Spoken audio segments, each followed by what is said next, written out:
There we go, everyone. You guys see me?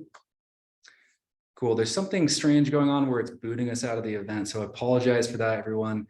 We're gonna make sure that does not happen going on in the future. All right, everyone. So what's up, everyone? I was talking to myself for a little bit. I didn't know that you guys couldn't see me. So apologize for that. So if you can just let us know where you're calling from in the chat, that would be great. I was actually up here for a while being like, where's everyone calling from? I can see there's hundreds of people in here, but no one's letting me know. So there we go. It's great. There we go. There we go. Now everyone's in chat. All right. So it's great to see you all coming in from all types of places. Wow. It's actually kind of overwhelming how many people are calling from all around the world. Rwanda, Croatia. I mean, it's pretty amazing that some people stay up so late to come to this event. So I really, really appreciate it. It's awesome to see that we're building a global community here as well. So really, really grateful for that.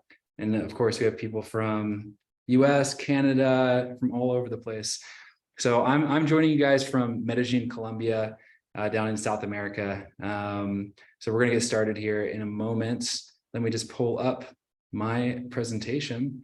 And can everyone just let me know in the chat that you can still see the presentation, see test, launch, scale up in front. This is live. All right, perfect. People can see it. All right, everyone. So very, very excited for this talk. We're going to be walking through, or I'm going to be walking through the test, launch, scale framework. So test, launch, scale is something that we came up with at LaunchBoom that we've used to generate tons of revenue for our companies that we work with. And so after driving over 100 million in revenue for founders, creators, entrepreneurs over the past 9 years, we're going to be going through my system for building profitable 7-figure e-commerce businesses. So who am I? I'm Mark Pakoda. First off, that's me doing something called wing walking about 2 years ago. I will never do it again. It was by far the scariest thing I've ever done, but I got this photo. And now I can put it in presentations to make you guys think that I look cool, but I'll never do that again. But who am I really? So I'm the CEO and co-founder of LaunchBoom. We're an online platform. We help entrepreneurs, founders, creators to build profitable 7-figure e-commerce businesses. And today I'm here to show you how you can too. That's the whole point of this talk. And so just a quick confession, I talk a lot about successes, but I really just want to make this point clear that we've had many failures, which in total have cost my team, our clients, and myself millions of dollars. And so this presentation is going to be a culmination of all my learnings into a single presentation and save you 9 years of learning and all the money I spent. So sit back, enjoy. This is also going to be quite a doozy of a presentation because we're going to be going really into detail on a lot of different things. So this is the framework that we'll be talking about today. We call the test, launch, scale framework. The first part of this framework is test. So testing and validating your product before you launch. The whole idea here is that we want to find out, do people actually even want your product before you go and manufacture it, before you spend tens of thousands of dollars to make this thing, to market this thing? Do people actually want it? So after we've done that, we've validated it, then we go on to phase 2, which is to launch a pre-order crowdfunding campaign. So we use Kickstarter and Indiegogo as stores to launch your product, to generate pre-sales for your product before you actually manufacture it. So this allows you to actually generate cash before you manufacture it. So then you can then go and manufacture it and deliver it to your customers. This drastically reduces the risk for an entrepreneur. After you've launched, then you go to phase 3, which is scale. This is scaling your company to $100,000 a month through e-commerce, which is a 7-figure brand. And so what you can see on the right here, this graphic, we think of this framework as a cyclical framework. So testing, validating, then you move on to launch, then you move on to scale, and you keep going. And that's how you build your e-commerce brand up. So it actually doesn't only apply to going to 7 figures. You just keep going with this mentality, with this framework. And this is how you build your e-commerce brand. So meet Lenny. So Lenny is the creator of The Scoop. He's a client since 2019. I'm going to be telling you his story of how he tested and validated his product, launched through crowdfunding, and then scaled his brand to 7 figures in less than a year. So let's start with the testing and validation phase. So first off, why do we even want to do this?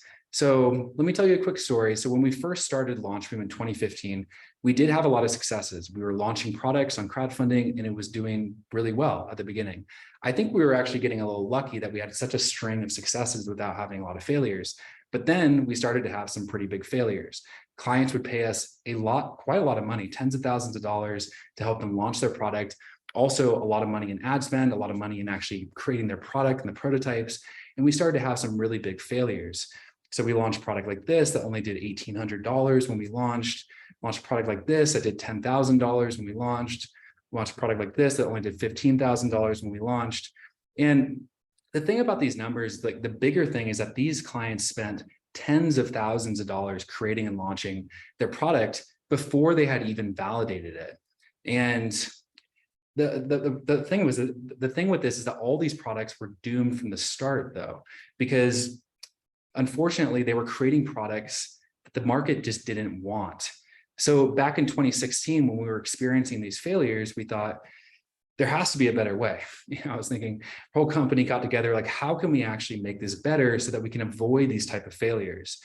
And around that time, I read this book called The Lean Startup. Many of you on this call probably have heard of it. It was a pretty popular book at one point, and it's by Eric Ries. And the whole idea of this is that it's essentially how to create a product that people really want, product or service or company that people want.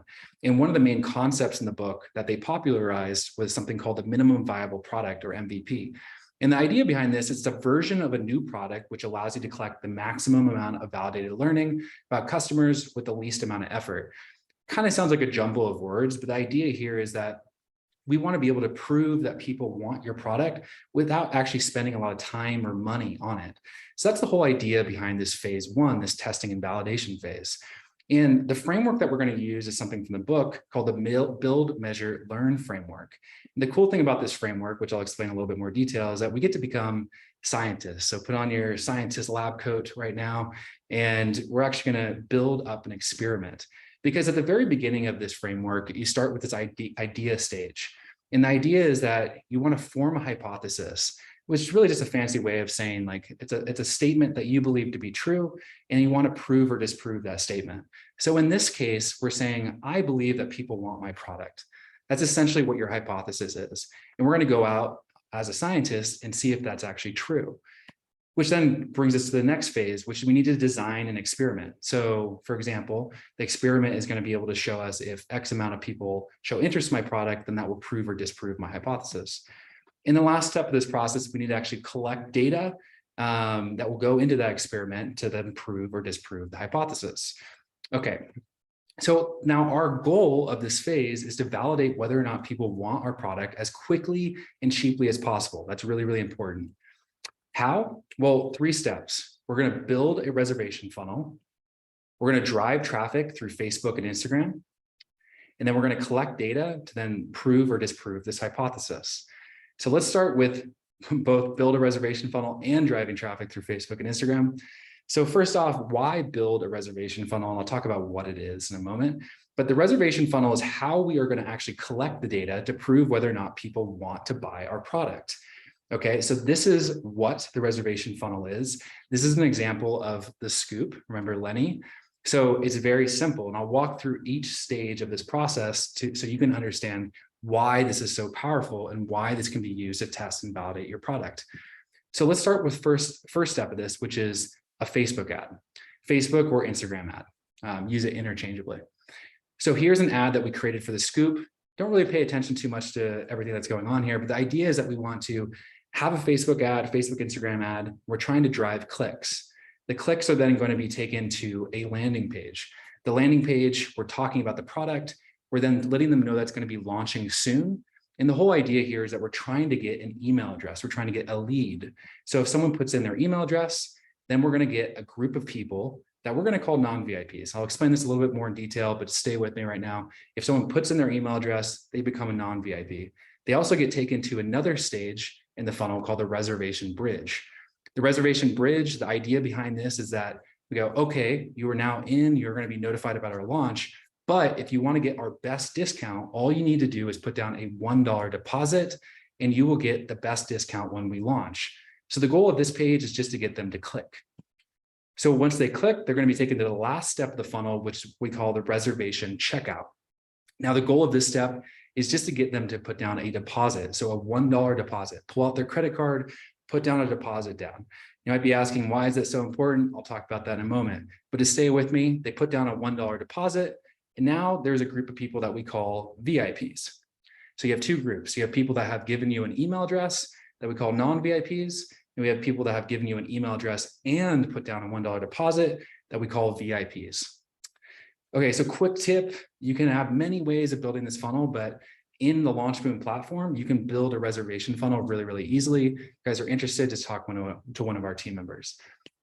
Okay, so now that we've built a reservation funnel, we've driven traffic through Facebook and Instagram, we now need to collect data for our experiment. So how are we going to actually do that?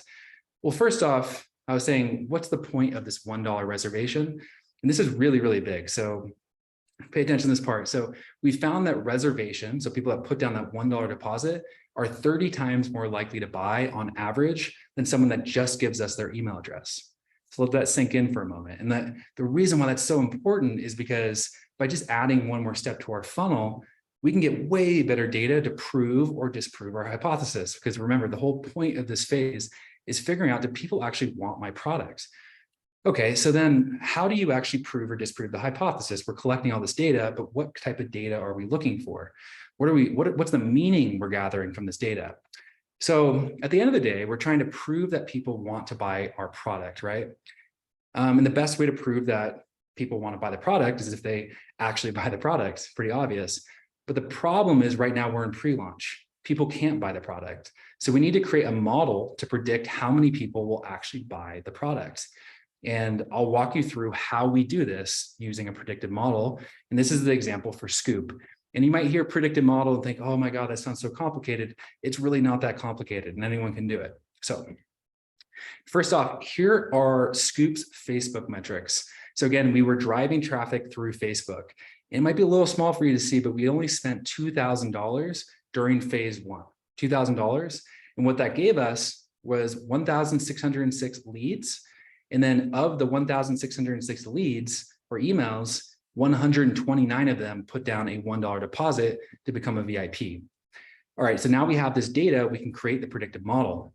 Okay, so here's how it works. Again, you have these two groups, VIP, non-VIP. So there's 129 people that put down a $1 deposit, and then 1,477 people did not put down the deposit, but then just gave us their email. So that's 1,600 leads minus 129. All right, now this is where the predictive part of it really comes into play. Based off of all these that we've done, we have a really good idea of what percentage of these groups are actually going to convert. So for example, let's say that VIPs, 30% are going to buy. And non-VIPs, 1% are going to buy. Remember, I said that VIPs are 30 times more likely to purchase than non-VIPs. So if that's true, then it's just 129 times 30%, which gives you the number of backers. Same thing over here, 1,477 times 1% gives you 15. Okay, and then what is your price point of your product? So you multiply the number of backers or customers times the price point of the product, which will give you the expected number of sales. You add these two numbers together, and this is the expected revenue that we would have for the Scoop if we were to launch today based off of spending $2,000 of ad spend. This would give us essentially a 6x return on ad spend, which is super, super good, which is why, according to this data, according to the predictive model, we have proven our hypothesis and are ready to move to phase two. I love this, Jeff. All right. Okay, so step one is complete. We've proven that people actually want the Scoop by building the reservation funnel, collecting data, and then actually running it through a predictive model. So you can do the same thing for yourself. Now we're going to launch a pre-order crowdfunding campaign. Why do we want to do this? Well, reward crowdfunding, so that's Kickstarter, Indiegogo, for example, they allow you to pre-sell your product without any inventory. So you can just have a prototype of a product and you can launch and generate revenue, real revenue. And both of these platforms have millions of unique visitors every month who are looking to buy new products. All right, so this means you can use reward crowdfunding to dramatically reduce your risk, generate revenue to fund your initial manufacturing run.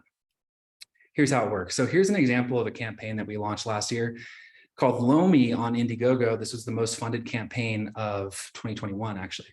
And so you can see right here, there's a goal. So we said that we're looking to raise $20,000 to make this possible. So this is something that you have to do with crowdfunding. So we said $20,000 is our goal. There's a time limit. So when I took this screenshot, there's only 41 hours left, but typically we make the campaigns 30 days. Then people start to pre-order your product through the platform. So in this case, it drove over 7 million in pre-order revenue on Indiegogo from about 20,000 backers. So pretty incredible. I mean, this is a pretty extreme example, but I just want to show you this is how it works.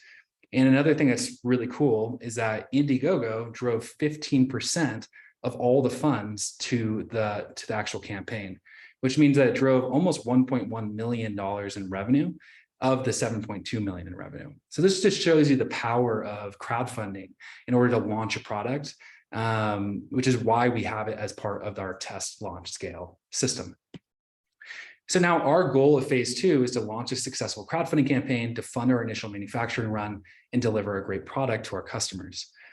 So how we're going to do this is we're going to build a pre-launch email list. We're going to create the marketing assets that are necessary for the campaign, and then we're going to get funded the first day. So first off, let's talk about the pre-launch email list. Not too much to talk about here because we've already done a lot of the hard work during the phase 1.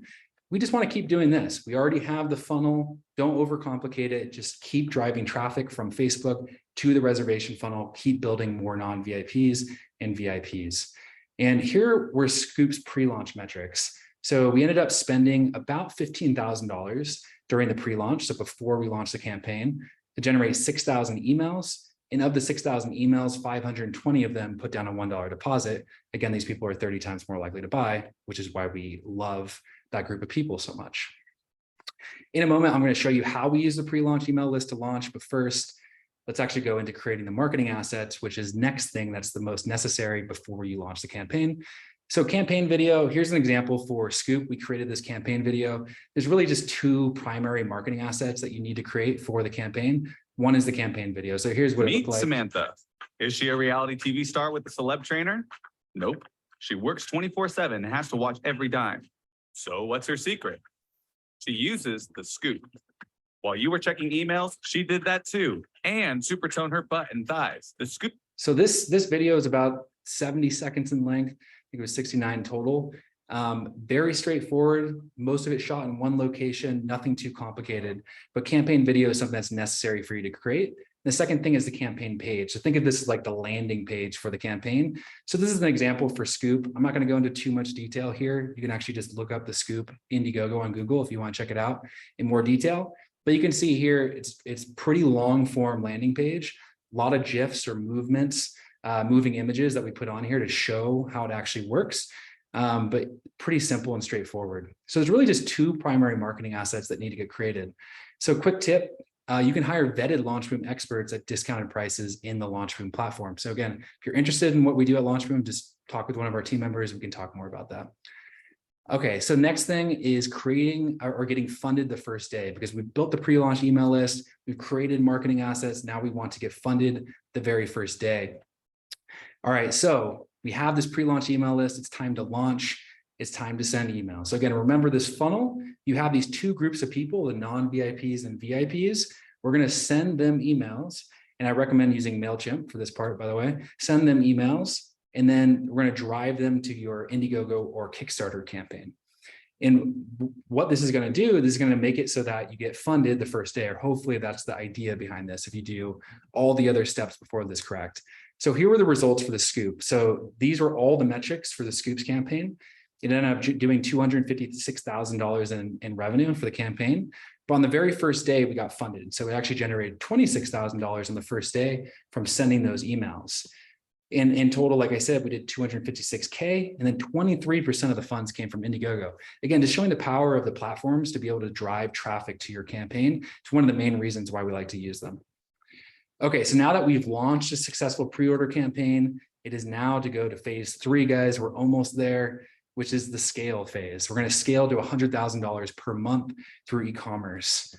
All right, so if you've done the test and launch phases well, then now really we just have a strong foundation to scale to $100,000 per month. So the reason why I'm saying this is that the first 2 phases really help to allow this to go really quickly. And so our goal, quite simply, is to reach 100K per month in revenue, because that means we're a 7-figure brand in terms of a run rate. Okay, so how we're going to do this, we're going to create a high converting Shopify store. We're going to create must-have email flows. And then we're going to drive traffic through Facebook. So starting with this, I want you to think of your store more like a funnel. And the reason why I'm saying this is that some people, when they create their e-commerce store, they really overcomplicate it, but it really should be simple, especially if you are a single product store or you have 1 to 3 products. Just keep it really, really simple. Remember this was the reservation funnel for Scoop. Well, you want your Shopify store to almost be as simple as the reservation funnel. And here's the simple funnel we created for the Scoop within Shopify. So you can see right here, it looks pretty similar, right, in terms of the reservation funnel. And I'll walk through each step of this funnel as well. And what you see is these are all the pages in the website that have to do with the funnel. But then you also have these emails, these email flows, which I'll talk about in more detail, which are a huge part of the strategy, and they're automated as well. Okay, so the homepage for Scoop, it's a landing page. So I'm not going to go into all the specifics here. You can go to scoopfit.com if you want to check it out. But you can see that, it's a landing page, a lot of information similar to what we were doing with the reservation page. And this is where most of the traffic is going to be sent to, because this is the top of the funnel. Okay, so I'm going to move on. So we have this first stage with the homepage, and then we're going to move on to the product page. So the product page, very simple. One thing I'll stop right here is that you can see that there's, well, you might be able to see it's very small. There's 1,600 reviews. That's a lot of reviews. We've been doing this now for a few years, but I just want to say that reviews are really, really important in this. And I'll talk about that in more detail in a second. But you treat the product page kind of like another landing page. So you can see we have these sections going back and forth that talk about the main features and benefits of the product. And then we end with some testimonials and then reviews. And just a quick tip when it comes to reviews is that one of the cool things about this process is at this point, if you went through phase 1 and 2, you now have a lot of crowdfunding backers. So people that actually already purchase your product. Once your campaign or once your Shopify site goes live, you can send an email to them to get your initial reviews on your website. And this just really, really helps with conversions because it's a huge part of the buying process that people look and read reviews. So definitely do that if you followed step 1 and 2. Okay, so now that we have the product page, we're going to move on to the cart. Not much to talk about here, pretty simple. Keep it simple as well. And then the last step will be the checkout. So this is just the checkout that's in Shopify. And that is Scoop's Shopify funnel. So very, very simple when it comes to the actual web page itself. And the thing about this is that you don't need to go out there and hire some really expensive agency to create this. You can create this just using free or paid themes within Shopify, which the paid themes cost like a few $100s. So it's really not that expensive. Just don't overcomplicate it. I can't stress this enough because if you keep it simple, it's likely going to perform a lot better than something that's way more complex. Okay, so now that we've created a high converting Shopify store, we're going to move on to creating the must-have email flows. All right, so let's look at the Shopify funnel again. So I said at the beginning when I showed you, we have these different groups down here. So you have the website, but then there's going to be these automated email flows that trigger when people do certain actions on your website. So we have the welcome discount, the cart abandonment, and the new customer flow. And really quick before I move on, I recommend using Klaviyo as the tool to set up your email and SMS automation. I'm just going to be talking about email. We're going to keep it simple on email because that's the most effective channel. But then Klaviyo also has a talk at our Ecom Scale Summit, so definitely go check that out. But recommend using Klaviyo. Okay, so let's dive into this. So first, we're going to dive into the welcome discount. So this is the footer, like the bottom of the website for Scoop. We have a get 10% off your first order. Highly recommend, especially at the beginning, use discounting as a strategy to convert website traffic. Seems really simple, but it really works for like the first time customer. So 10% really isn't that much, and it can do a lot psychologically to get people over the line. So we collect the email for the Scoop in the footer, and then that will enter them into this welcome sequence. So here are the different emails that we sent in Klaviyo. So what you can see here, this is, if you haven't seen Klaviyo, all this is just a flow that you can say, if someone subscribes to this email list, then send this email, then send this email, then send this email. So we have 3 emails in this flow. The very first one, we're giving them the discount. So immediately when they sign up, give them the 10% off coupon. Then we wait a day. In this case, we found that asking a question in the email actually performs really well. So this one was like, what's your favorite way to work out, or something along like their workout habits. And the idea is to get them to actually engage with the email, but then we also put in there, hey, you still have your 10% off coupon. And the very last thing is we love to add urgency. So if you can see this subject line, we say, hurry, your extra 10% off is expiring. So it's really important to use urgency to drive that sale. Okay, so now that we've done the welcome sequence, the next one is the cart abandonment sequence. So what you can see over here is that there is actually a decision tree or some logic that's happening in order to trigger this. Sounds way more complicated than it is. It's super easy to set up in Klaviyo. The idea is that if someone goes to the checkout page, we see, did they purchase or not?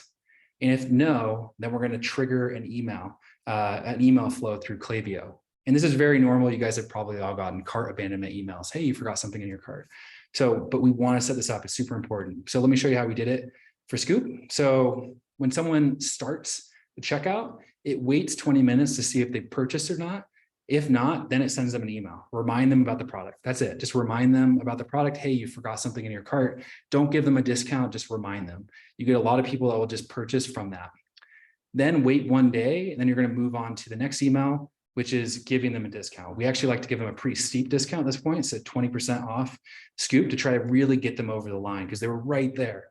And the very last thing you would do is, just like in the welcome flow, add some urgency to this. And so we say, hey, this is the last chance for you to get this 20% discount before it goes away forever. So just trying to get them over the line by adding a little bit of urgency. Now that we've done the cart abandonment, let's talk about the very last flow. We're almost done with the flows, is the new customer flow. So remember that decision tree? Well, if someone does purchase, we also want to send them a email flow. And this is called the new customer flow. So here's the different emails that we sent for Scoop. So the first one, so you can see, is that we actually wait one day. So we say, you made the right decision. And in this case, we send them like relevant instructions. So we sent them how-to videos on how to use the Scoop. This really depends on your product. But the idea here is that if there is some type of instructions to use your product, send it to them while they're waiting to receive it. This way, once they get it, they're much more likely to have a good experience with your product than not. So definitely recommend doing that. Then you can see we waited 10 days and then we sent them a review request. So we like using a review tool called Okendo. You can also just use the free review widget that's in Shopify. But the idea is, hey, asking them for a review and trying to put your new customers to work, because again, reviews are super, super powerful. And then we wait another 11 days. And in this case, we ask them to join our community. This could be anything for you. It's just ask them something else. So if you have an additional upsell or you want them to do something, it doesn't hurt to ask. In this case, we're asking them to join a private Facebook group that Scoop has. And community is actually a really good tool that works for some brands that you might want to look at. All right, so now we've created the must-have email flows. We're almost there, guys. We're going to now be driving traffic through Facebook. Now you might be saying, hey, we've talked about traffic during the test phase, during the launch phase. I'm going to go into a little bit more detail here. I was kind of saving it for this portion because it's a little bit more complicated than during the pre-campaign. So let me break down how we think about creating scalable Facebook ads. And again, it's a very simple strategy. There are some nuances to it, but let's dive in. So first, we're going to talk about our campaign strategy. So this is like from a high level, how are we thinking about these different ad campaigns within Facebook? So there are two, okay? So the first one are called prospecting campaigns. So you're going to have a group of a campaign of ads that are focused just on the first touch point with a potential customer. All right. And then you're going to have another one. It's called remarketing, which are a group of ads that are focused on your second touch point and beyond, third, fourth, etc. Really simple, right? So you have two campaigns, prospecting, remarketing. So within these campaigns, there's going to be target audiences. Like, who are we actually going to target with these ads? So broadly, there are three types of audiences that we're going to target. So the first one are what we call interest-based audiences. So these are prospecting audiences, remember, like first touch point, that are based on people's interests that you can target within Facebook. If you haven't used Facebook ads before, you can go in there pretty scarily, look up all different types of interests, and then you can target people based off of those interests, okay? So to come up with interest-based audiences, use this framework. It's super cool. It's called the 4Fs framework. So the very first part, the first F is who do they follow? And the whole idea, just to take a step back, the whole idea behind this is to really get your mind thinking about how to create these audiences. They're really just questions to kickstart your brain. So the first one is who do they follow? For example, for Scoop, we think our customers are going to be following conservative influencers is what we targeted. So you can see down here, we targeted Laura Ingraham, Fox News Channel, et cetera, Bill O'Reilly, Trump, et cetera, et cetera. So just think about who do they follow? And this is highly dependent on whatever your product is. Where do they frequent? So like, where do they spend their time? So this made us think about, oh, like what might they be watching? So we did Hallmark Movie Channel, Hallmark Channel, Lifetime, HGTV, Food Network, et cetera. Then we're like, what do they do for fun? This was a pretty similar one that jogged our thinking, which were like, they probably use a lot of TV streaming services. So Apple TV, Netflix, Hulu, Amazon Fire TV. And the last thing is, what are they fun? Like, what do they spend their money on? And this is, we came up with this AARP audience, which is like a retirement product. And so we have USAA, AARP, Medicare, retirement planning, et cetera, et cetera. So again, there's overlap between all these audiences in terms of, you could argue that someone does for fun, they watch the Food Network. But the whole idea is that these questions are going to actually make you start to think about these interests and allow you to create the audiences much more simply and easily. And so all four of those audiences performed extremely well for the Scoop. You're going to try to figure out what are the audiences that will work the best for you. So the second type of audience is called a lookalike. This is super cool. If you haven't heard of this, listen, it's really, really cool. So what you can do in Facebook is that you can take prospecting audiences, or you can create prospecting audiences that are based off of what we call seed audiences. So the idea is that you can actually upload an audience to Facebook, and then it will create a new audience that closely matches the interests and demographics of the seed audience. So for example, we used the backer list from the crowdfunding campaign. So remember, we did a $250,000 crowdfunding campaign for Scoop. Well, we took those backers, we uploaded it into Facebook, and it built an audience of over 5 million people that we could then target that were similar to those people. So this is a super cool tactic that you can use. Another way you can do it is like, as you start to build your brand, you can actually funnel your customers and put that back into Facebook, and it can build more audiences based off of that. So highly, highly recommend doing this. Last but not least is remarketing. So this is targeting people who have already interacted with your brand in some way. So for example, for Scoop, we targeted all website traffic that did not purchase. This is like the most common remarketing audience that I highly recommend that you set up. So the idea is that anyone that went to the website but then did not purchase, we're going to put them into an audience and we're going to target them with ads. All right. And so all of these audiences are going to be served different ads. So let's walk through how this works. So ads that perform well don't usually cost a lot to make. I would say this is a pretty big myth that people are like, oh man, I just don't have a huge budget to create these really amazing high produced ads. Well, take a look at this. So these are the best performing ads for the Scoop in the first year of business. So we have this ad that we call the founder walkthrough, and we use this for all of our brands. It's shot on an iPhone. Okay, so just watch this for a moment. Well, there's no sound, but so the idea is that this is Lenny. So this is the founder of the Scoop, and he's just walking through how to actually use the product. Again, shot on an iPhone. You're like, what? Shot on an iPhone? Shouldn't I have like a really, really nice camera and hire this agency? You don't have to. And these actually perform way, way better. Here's another one called Scrolling Testimonial. So this was used with an app called Mojo. You can just download it. And really, we just took real reviews and just have a still image and then slide them over. This performs super well. So again, really low cost way to create an ad that can perform really, really well. Last but not least, testimonial montage. So similar idea to the scrolling testimonials, but this is real people. And we just had them shoot video on their webcam. So, I mean, take a look at this. So, you know, this woman that is a Scoop customer is talking about her experience using it. Same with this woman as well. I think we have a man as well talk about it. So again, these are not highly produced videos, and that actually works really, really well for social advertising. So, and also can break that maybe limiting belief that you have that you need to spend a ton of money to produce really, really good ads. So highly recommend creating these type of ads. And actually this works for all different types of brands. We've seen this work for all different types. So highly recommend doing that. So moving on, here are the results of all the advertising strategies I just broke down after 1 year for the Scoop. So this is a screenshot taken from Shopify. So what you're seeing is that at the beginning of 2020, we actually did $74,000 in the first month. But by month 2, we had hit $173,000 and surpassed the 7-figure run rate.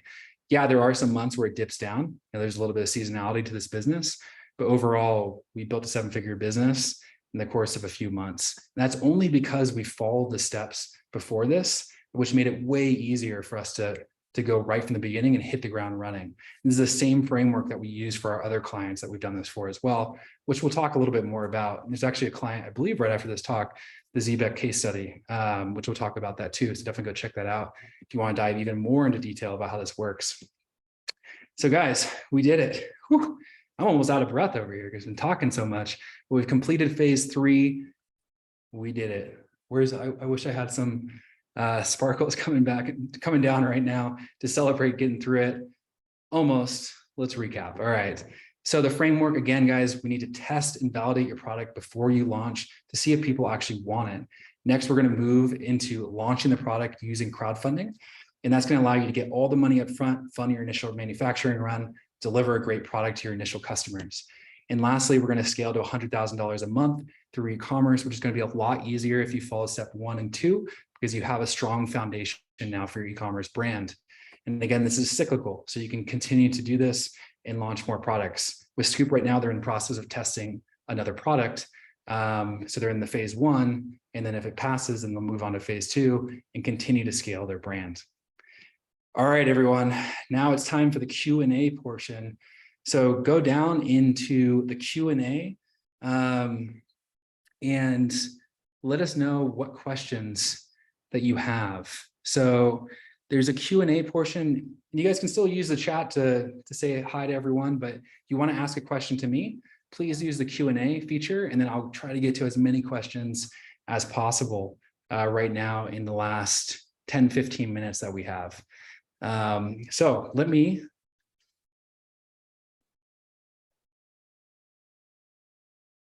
take a quick water break as the questions come in. It's a lot of fun doing this presentation. I'm so glad to have everyone here as well. I'm a little bit out of breath and parched. 1 second. All right, everyone, we're going to dive into some of these questions. All right, so this is a really good question. So let me actually get out of screen share. There we go. All right, so the very first question we have is from Benjamin, which is, would this hold up now, though? This example is 3 years old and Facebook advertising has changed a lot. So actually, yes. So most of the actual scaling that I showed was from 2020. So we're about, I guess a year, or sorry, two and a half years of when that example was given, but we still use the same exact strategies right now to scale brands. We have Man Kitchen speaking, who there's a whole talk on how he built his own holiday, same exact framework. So yeah, have like little details like tracking and things like that. It's probably the biggest thing that's changed in Facebook. Have those changed? Yes, but the overall strategies, the frameworks, they still apply. Okay. All right, Andrew asks, when calculating the ROAS, you had a 6x return, but that doesn't factor in the cost of manufacturing and shipping. Do you need to estimate those costs as well before moving forward with confidence that your product will be profitable? That is a great question. The answer is yes, definitely. So I was using a slightly simplified example there, I guess a simplified example where we're just isolating for the advertising metrics. But if you want to get a full picture, you definitely want to get an idea of what's it actually going to cost to manufacture your product, and then factor that into your return. So I was looking at return on ad spend, but looking at total ROI is actually important as well. For the most part, though, if your product can't handle a 6x return on ad spend, then there's something, you're either not priced correctly or it's just costing you way too much to manufacture your product, because a 6x return is pretty extraordinary, actually. Okay. Okay, Garrett asked, how do you prove the amount of people for Lomi? Amount of people, believe you mentioned for Lomi, you said 15% that actually convert from crowdfunding platform itself, not from things like ads. I mean, to be perfectly honest with you, I can't prove it. I mean, those metrics are actually being generated from Indiegogo or Kickstarter itself. They do break down which categories it came from. So there's probably some attribution errors, but the idea is that on average, I mean, according to these platforms, a huge portion is coming from this. And we see it as well. I mean, if Indiegogo sends a newsletter, for example, you can see a huge jump in sales for a lot of the products. Anonymous attendee asks, do you think it's possible to crowdfund any cryptocurrency? Is that even legal? No, it's not. You can't on these platforms right now. All right.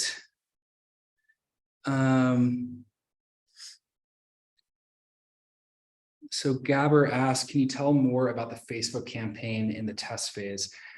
I'm not going to go into too much detail. I will say it's actually more simple than what we did for the scale phase. So the idea during the test phase is that it's just going to be these prospecting interest-based audiences is going to be primarily what you're targeting at this point. So you can use the same exact framework of the 4 Fs and to generate these interest-based audiences. And then even the same ads work. So it's actually really, really similar. So if you have a founder walkthrough video, for example, that can work really well during this phase. I would say the ads that we see work the best during this phase are like founder walkthrough videos. If you can get someone to give a testimonial using an iPhone, that can work really well. And also just still images. So I didn't show many ads like that, but still images. There's actually this trick that just an image on a white background with a red arrow can work really, really well. All right. Caleb asks, can this work with existing products? I'm not entirely sure what you mean by that. I would say with existing brands, absolutely. I mean, you can just insert yourself into the process as well. And I mean, if you've already launched your product, you can move on to the scale stage. Don't get me wrong. I just wanted to paint this picture with everyone about how this framework can work. So if you're thinking about your next product that you want to launch, think about how can you test and validate it? How can you leverage crowdfunding to launch it? And how could you add it to your existing product SKUs to continue to generate revenue for your e-commerce brand?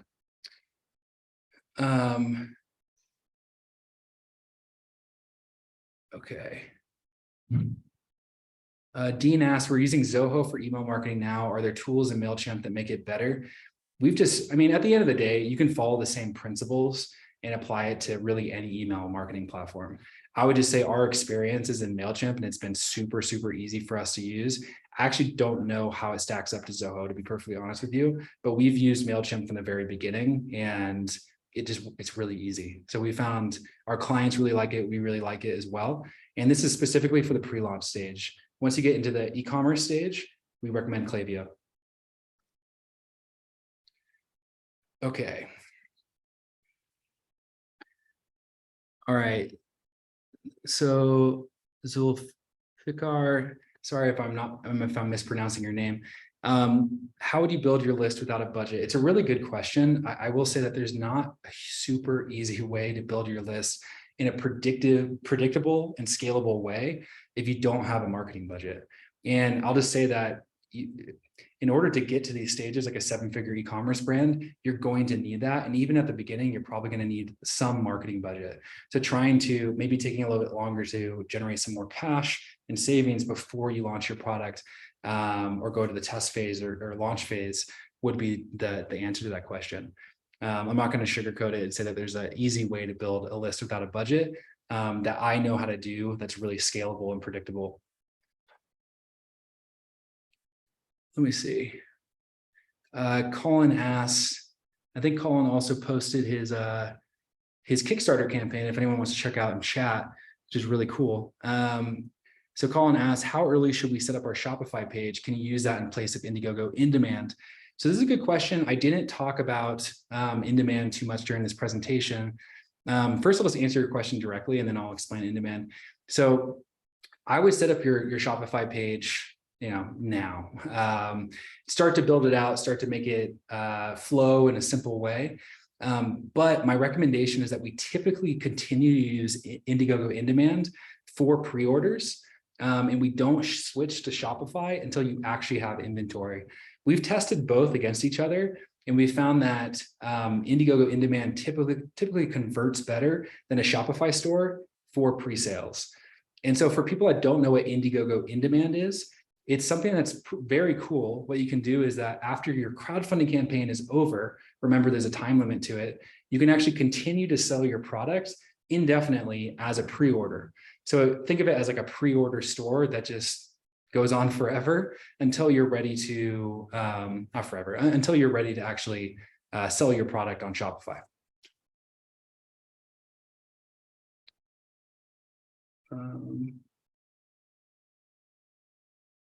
Let me go. Okay. Anonymous attendee asked, any free themes you love on Shopify? I'm sorry, I don't have one that I would recommend at this point, but really when it comes down to it, just think about it more in terms of like, I would look at the reviews on those themes and something that's really simple for you to set up those simple steps that I showed in the presentation. Okay, your system seems awesome, but what about companies that already launched and are struggling? Really depends on what you're struggling with for me to answer that question, right? And so I would look at it more broadly. The first question I would ask is like, why is it struggling? And try to break down the answer to that question. And then that's going to lead to all other types of questions, which ultimately would be like, do people really want this product? Is there something about the product that's not actually fitting with the market? But again, I can't answer that question super well without knowing a lot more about your business. All right, Victor Crespo de la Iglesia, cool name. Why not jumping directly on Shopify to lead the reservation funnel? So you could, but Shopify is actually a little bit too complex to build these funnels. Well, it's actually two parts. One, it's a little bit too complex to build a funnel, rather just build a funnel builder. So there's things like ClickFunnels, lead pages. Within LaunchBoom, like I said, we built out, since we started this reservation funnel, we built out software to make it really easy. And then it's way easier to do the tracking as well. So we found it to be way easier just to build a separate funnel, not using Shopify, and to treat those as like separate things. All right.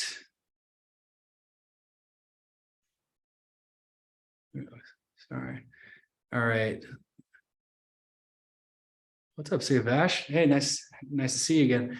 From the 7-figure sale after the scale, how much is the rough net revenue? Yeah, I should know this. I believe it was a little over 2 million. I didn't show the revenue number, but yeah, there were months that were, I don't think we ever hit a $200,000 month in the first year, but it was somewhere in the 2 to 3 million mark for Scoop.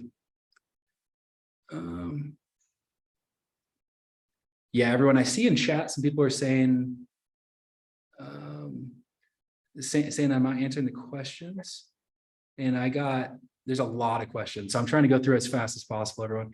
I'm going one by one. I'm not even skipping. How would you continue if you did not follow this framework and right now at about 50,000 want to go to that 100,000? Again, I'm sorry. I hate the question that like I need more information, or the answer that I need more information, but I kind of do, because it really depends on what the problems are that you're facing right now. If it's likely going to be some type of traffic problem. So continuing is going to involve really digging into the ads and trying to figure out what part of the funnel is actually not working, from traffic to the conversion, and trying to fix those leaks, so to speak, in the funnel. So I guess this is a good thing to say here, is that it's really important to have really solid tracking throughout the entire funnel so that you can understand what are the actual problems, or what parts can actually be improved. All right. Oh, Andrew says, well done, Mark. Really great class. Thank you. Okay. Tim asked, did you test different creative versions against each other for your Facebook ad campaigns? Yes.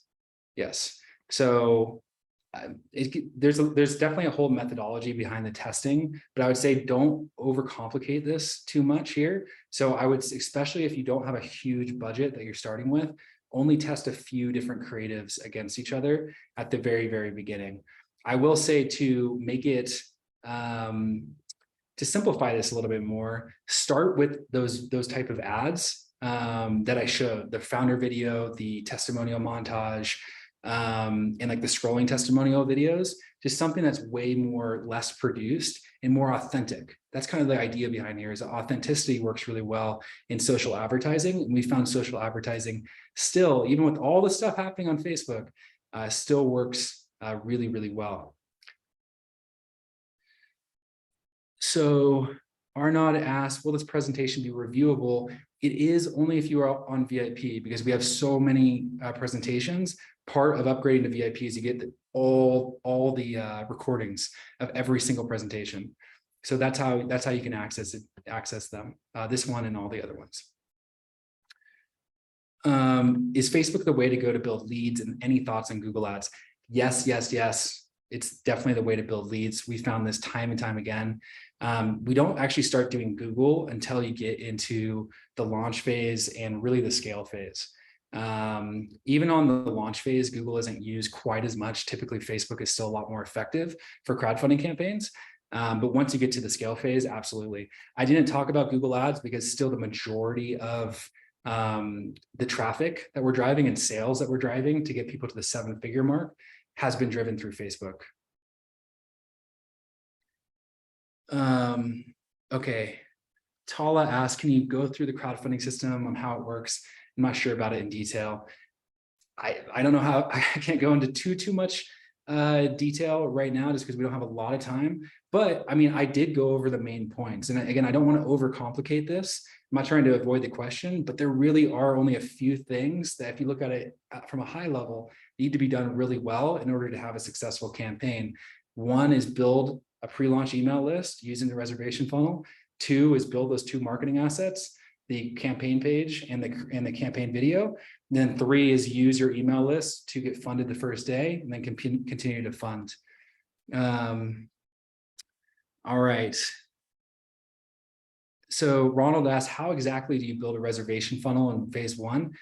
So the way that we built it is, I told you, as part of the Launchpoint platform. So if you join the Launchpoint platform, we have software to build the reservation funnel, because we've been doing this now for 9 years. But there are also other funnel builders. So you can look at ClickFunnels, Lead Pages, for example. Really just anything that's a funnel builder is what I would recommend. How important is it to master Facebook ad strategy in order to scale their e-commerce business profitably? I think it's very important. Either you or finding someone else to do it.